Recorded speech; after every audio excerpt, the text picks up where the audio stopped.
கற்க கசடர கற்பவை கற்றபின் நிற்க அதற்கு தக என்கிற வள்ளுவப் பெருந்தகையின் குறளை முன்வைத்து இந்த உரையை நான் ஆரம்பம் செய்கிறேன். யோக சூத்ரா என்கிற பதஞ்சலி முனிவர் எழுதிய புத்தகத்தில் வருகிற அஷ்டாங்க யோகம் என்கிற யோகத்தை முன்வைத்து ஏறக்குறைய கடந்த 30 வாரங்களாக அந்த யோகத்தை போதனை செய்து இதோ அந்த யோகத்தின் நிறைவு பகுதியில் அஷ்டாங்க யோகத்தின் 8 மிகப்பெரிய பகுதிகளை சுருக்கமாக விளக்கி சொல்லுகிற இந்த பின்னுரையை முன்வைத்து இந்த அஷ்டாங்க யோகம் என்கிற பெரும் பகுதியை நிறைவு செய்வதற்கு இதோ எழுகிறேன். அஷ்டாங்க யோகம் என்பது இதுவரை நீங்கள் அஷ்டாங்க யோகத்தை நீங்கள் கேட்கவில்லை என்றாலும், அதை கேட்பதற்கு பொறுமை இல்லை என்றாலும் அதை நான் மறுக்கிறேன். பொறுமை இல்லாமல் ஆன்மீகத்திற்குள் வரக்கூடாது. இருந்தாலும் அந்த மொத்த யோகத்தை சுருக்கமாக அடுத்த ஒரு 10 நிமிடத்திற்குள் ஒரு சின்ன ட்ரைலர் என்பதை போல கேட்டுக்கொள்ள வேண்டும் என்று நீங்கள் விரும்பினால் அது இதோ. அஷ்டாங்க யோகம் என்பது 8 மிகப்பெரிய சப்டிவிஷன்ஸ் உட்பிரிவுகளை கொண்டது. அந்த உட்பிரிவுகள் என்ன என்றால் யமம், நியமம், ஆசனம், பிராணாயாமம், பிரத்யாகாரம், தாரணை, தியானம், சமாதி என்கிற 8 மிகப்பெரிய உட்பிரிவுகள். முதல் பிரிவு யமம். இந்த யமம் என்பது என்ன என்றால் உன்னிலிருந்து விளக்க வேண்டிய விஷயங்கள் என்று பதஞ்சலி முனிவர் சொல்கிறார். அதற்குள் 5 உட்பிரிவுகளை வைக்கிறார். முதலாவதாக அஹிம்சை, இரண்டாவது சத்தியம், மூன்றாவது அஸ்தேயம், நான்காவது பிரம்மச்சரியம், ஐந்தாவது அபரிக்கிரகம். இந்த அஹிம்சை என்பதில் உன்னிலிருந்து என்ன விளக்க வேண்டும் என்று பதஞ்சலி முனிவர் சொல்ல வருகிறார் என்றால், கொலை செய்தல் என்கிற அந்த நச்சு விஷயத்தை உன்னிலிருந்து விளக்க வேண்டும் என்பதை மிக தெளிவாக என்னுடைய வாழ்க்கையில் இருக்கும் அனுபவத்தை உட்பட முதல் பதிவில் நான் பதிவு செய்திருக்கிறேன். விளக்கமாக வேண்டும் என்றால் அங்கே சென்று கேட்டுக்கொள்ளுங்கள். இரண்டாவது சத்தியம், உண்மை என்பதை நம் வாழ்க்கையில் எப்படி கடைபிடிக்க வேண்டும் என்பது யமம் என்பதில் இரண்டாவது பகுதியில் பொய் சொல்வது என்பதை நமக்குள் இருந்து விளக்க வேண்டும் என்று பதஞ்சலி முனிவர் சொல்கிறார்.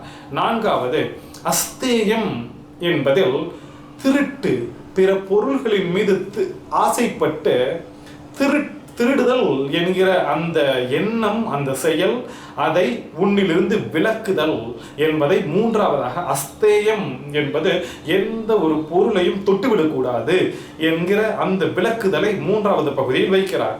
நான்காவது பகுதி பிரம்மச்சரியம் என்பதில் உனக்குள் காமம் எந்த அளவிற்கு தேவை என்பதை தெளிவாக சொல்கிறார் பதஞ்சலி முனிவர்.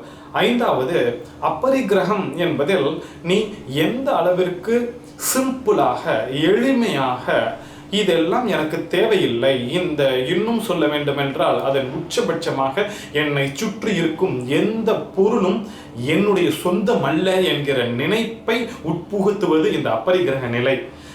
இந்த சுற்றி இருக்கிற பொருட்களின் மீது இருக்கும் அந்த பிடிப்பை விட்டு விலகுதல், இது அபரிக்கிரக நிலை.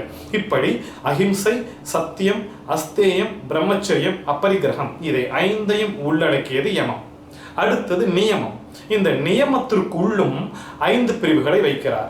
இந்த நியமம் என்கிற வார்த்தைக்கான பொருள் என்னவென்றால் நியமம், அதாவது விட்டு விலக்காமல் இந்த விஷயங்களை உனக்குள் வைத்துக் கொள்ள வேண்டும் என்று ஒரு 5 விஷயங்களை சொல்கிறார். அந்த 5 விஷயங்கள் என்னென்னவென்றால் சௌச்சகம், சந்தோஷம், தபஸ், ஸ்வத்யாயக, ஈஸ்வர பிரணிதானக என்று 5 நியம விஷயங்களை சொல்கிறார். சௌச்சகம் என்றால் தூய்மை. அதனால்தான் டாய்லெட்டுக்கு சௌச்சாலய என்று பெயர் வைத்திருக்கிறார்கள். தூய்மை. இந்த தூய்மை வெளிப்புறத்திலும் உட்புறத்திலும் இருக்க வேண்டும் என்று நான் விலாவரியாக நான் பதிவில் சொல்லி இருக்கிறேன். அந்த தூய்மை உடல் ரீதியாகவும் இருக்க வேண்டும், உள்ள ரீதியாகவும் இருக்க வேண்டும் என்பது இந்த சௌச்சகம் கொள்ள வருகிற விஷயம். சந்தோஷம் என்பது மகிழ்ச்சி என்பதை விட மன நிறைவு என்று மனநிறைவு கொள்ள வேண்டும் என்று இந்த இரண்டாவது நியமம் சொல்ல வருகிறது. மூன்றாவது தபஸ் என்பது உங்களுடைய வாழ்க்கை, நீங்கள் செய்கிற தியாகம், உங்களுடைய கட்டமைப்பு, உங்கள் வாழ்க்கையுடைய கட்டமைப்பு, என் வாழ்க்கை எப்படி இருக்க போகிறது என்று சீர்படுத்தி கொள்கிற அந்த அந்த நெறிமுறை, அதுதான் தபஸ்வி என்கிற அந்த வாழ்க்கையை கொள்ள வேண்டும். இது மூன்றாவது சொல்கிறது. நான்காவது ஸ்வத்யாயக என்பது who am I, self introspect, தன்னைத்தானே அறிவதற்கு முயற்சி செய்தல்.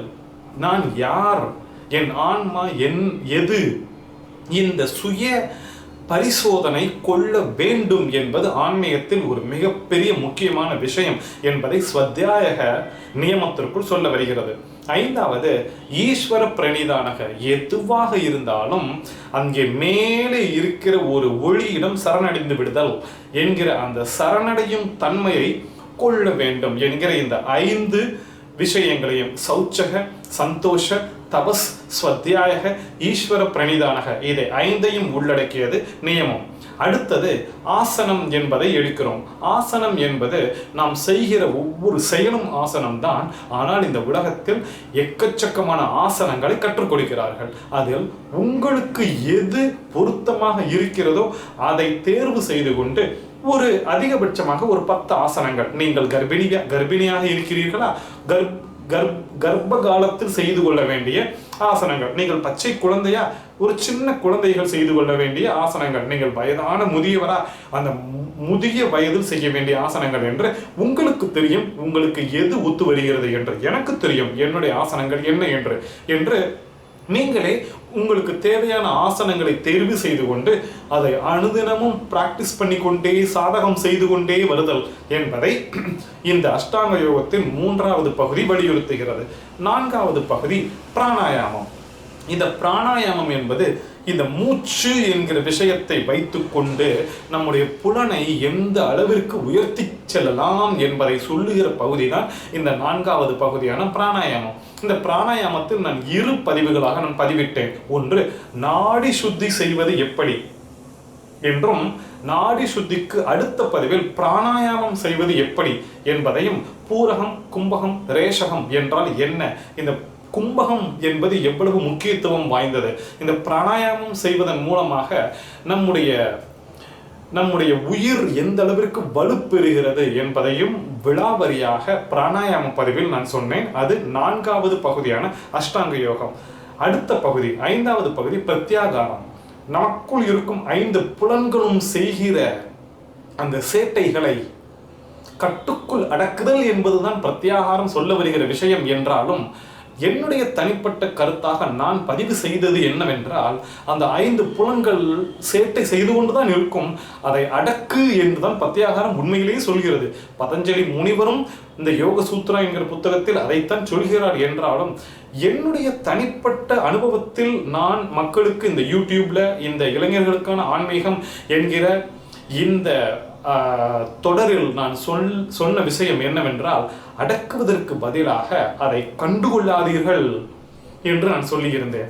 5 புலன்களையும் அந்த புலன்கள் ஆடுகிற ஆட்டத்தை கண்டுகொள்ளாதீர்கள் என்று சொல்லியிருந்தேன். பிரத்யாகாரத்தின் உச்ச நிலை என்னவென்றால், உங்களுடைய 5 புலன்களும் உங்களை அப்படியே ஒரு கயிறு கட்டி உங்களை ஆட்டி படைக்கிறத ஆடாமல் நில்லுங்கள், அதை ஒதுக்கிவிட்டு நீங்கள் தனியாக வந்து நின்று பாருங்கள் என்று பிரத்யாகாரத்தில் சொன்னேன். இது 5வது அஷ்டாங்க யோக நெறிமுறை. அடுத்தது பிரத்யாகாரத்திற்கு அடுத்தபடியாக தாரணை. இதைத்தான் இன்றைக்கு தியானம் என்று இந்த உலகம் சொல்லிக் கொண்டிருக்கிறது.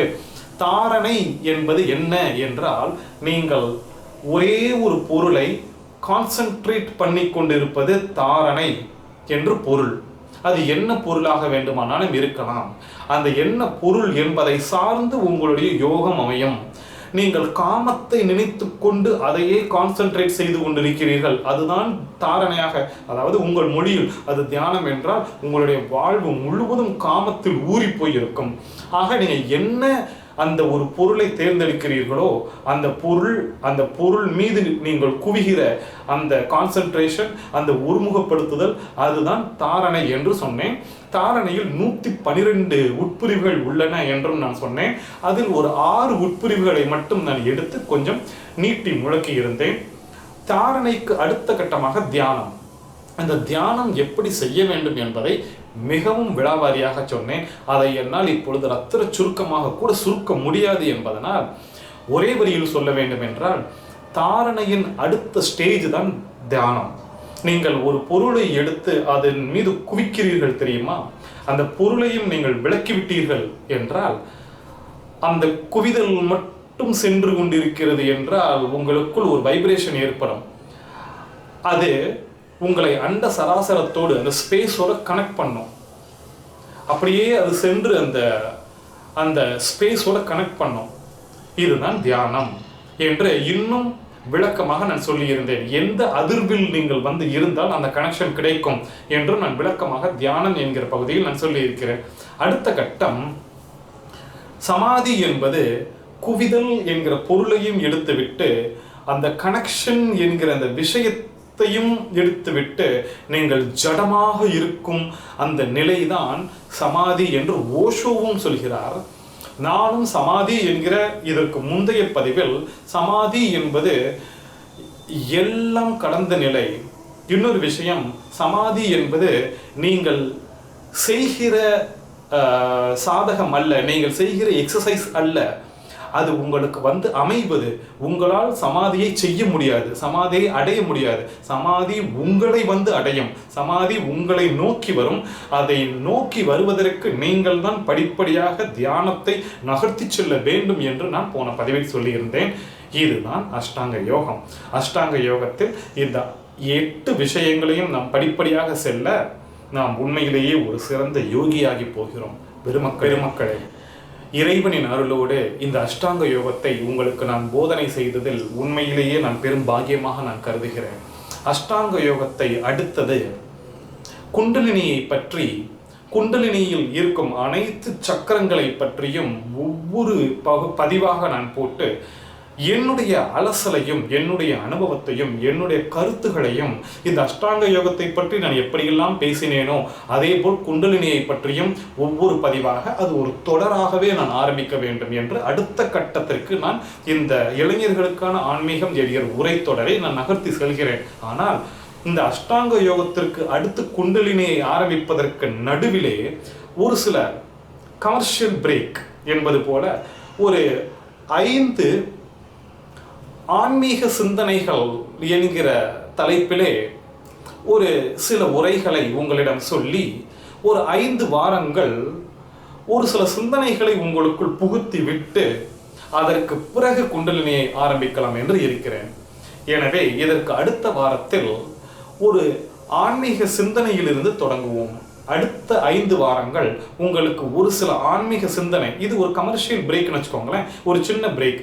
இந்த அஷ்டாங்க யோகத்துக்கும் குண்டலினி யோகத்திற்கும் நடுவில் ஒரு 5 பதிவுகள் என்பது ஆன்மீக சிந்தனைகளை பற்றி ஒரு சில சிந்தனைகள், எனக்குள் தோன்றிய ஒரு சில சிந்தனைகளை உங்களுக்கு நான் சொல்லி அதற்கு பிறகு நான் குண்டலினி யோகத்தை ஆரம்பம் செய்ய இருக்கிறேன். தொடர்ந்து கேட்டுக்கொண்டிருங்கள். நன்றி.